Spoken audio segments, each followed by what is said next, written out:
A lot of people come to us saying, I know I need to change something, and I don't know enough yet to really know what all I'm doing, but I know I need to change something. I want to change my diet, and I want to change my family's diet, and like that's where we're starting. And so they come to us kind of saying like, help me do this. Usually I go through the box with the person, they tell me what they made last week with their food, they tell me what they're going to make this week, they ask me whatever questions they want.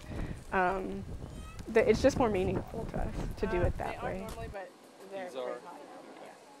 I'm Megan Allen, and we're at Care of the Earth Community Farm. We have about 30 acres in Corryton, Tennessee, right by House Mountain. The more people see a different face in farming, it's not, you know, like every time my son has a book that's about farmers and it says the farmer and the farmer's wife. And every time I read it, I change what it says because it drives me crazy. Because more and more it's the farmer and the farmer, or, you know, just the woman is the farmer, or it's a single woman that's a farmer. And it's not just the woman who's there happens to be the farmer's wife. So I think the more people see that and know that, the more that will change too. We have environmental issues, we have economic issues, we have human rights issues, we have nutrition issues that are all related to our food system. And so the more I learned and the more I farmed, the more I just kept feeling like this is what I want to be doing to address those things. So many people don't eat as a family anymore.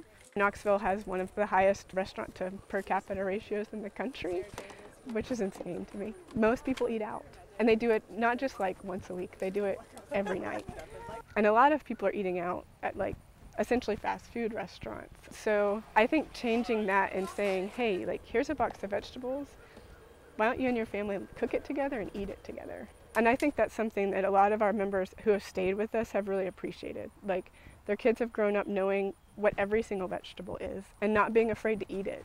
And I just decided I'd rather be on the dining room table side, you know, working with families and getting to know them and helping them change their diets, and also helping them understand why we farm the way we farm and why we choose to grow what we grow. So I grew up in Knoxville, Tennessee, so not a rural upbringing. I liked to garden as a child, but definitely didn't plan on becoming a farmer of any kind. I found farming when I was in college. I went to college at Vassar College, which is a small liberal arts college in Poughkeepsie, New York. I was a sociology and economics major, so my focus was on anti-hunger policy. And I worked my very first internship was at a local needs food bank. And a few weeks in, a farmer came in with produce that he was donating. And I said, oh, like, you know, we never see fresh produce in here. Like, you know, where does this come from? What do you do? And we just struck up a conversation. And he said to me, oh, we're trying to start a farmer's market in the city of Poughkeepsie. Would you help? And I was like, great. You know, I was 18 years old. I was sure. So I started doing that, and then eventually started working on his farm, and one thing led to another. My husband was like, why don't we try and do this for ourselves?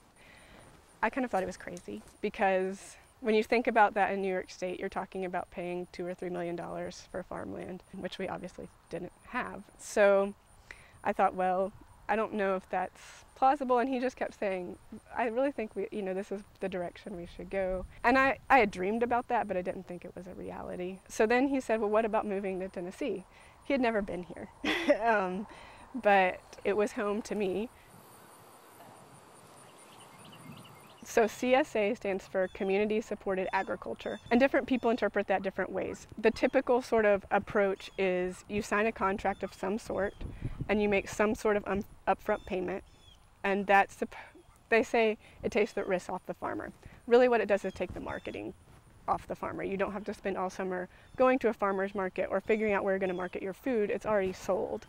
And then the farmer's responsibility is to grow it and deliver it or offer it as they just pick up at the farm every week or every other week. We harvest 42 weeks out of the year for CSA members. For ourselves, we actually harvest something all year long. We never are not harvesting. And actually, the only reason we don't extend our winter season for our CSA members is we feel like we need a break. So we have 120 CSA members, and then we do about 40 to 45 of them do our winter CSA program. So about 500 people probably, counting children.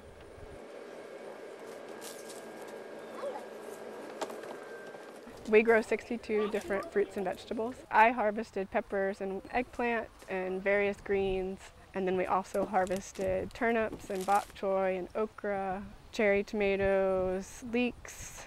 Then we have storage crops already like sweet potatoes, regular potatoes, winter squash, garlic. We have different herbs. I think a big part of organics is, like sort of the care of the earth. That's what we do. We take care of the earth. We renew our soil. We take care of our soil so that it will then take care of the plants and give the nutrients that are in our soil to the people that eat those foods. And I've sort of thought about renaming what we do as to CSASC, Community Supported Agriculture that Supports Community. Because I think when you think about CSA that way, just CSA, a cash payment for a box, it seems sort of one-directional to me. Like this person supposedly is paying all this money to take the risk off the farmer, and the farmer just delivers a box. And there's so much more to what we do than that, than just sort of a basic economic relationship. So I feel like what we're trying to do is to create, whether it be a virtual community or a disparate community, but we deliver food, but we also are delivering the education that goes behind it. And then the people are supporting us, but they don't just support us economically. We become friends and family. We eat dinner with CSA members. We go to their kids' sporting events, baby showers, hospitals. We become a big family. Give them their food, and they're so appreciative and so joyful about what we do that I'm like, of course I have to keep doing this. It's a need we're filling, and there's so few people that are willing to do it. And I want to do it, and I enjoy it, and I love farming.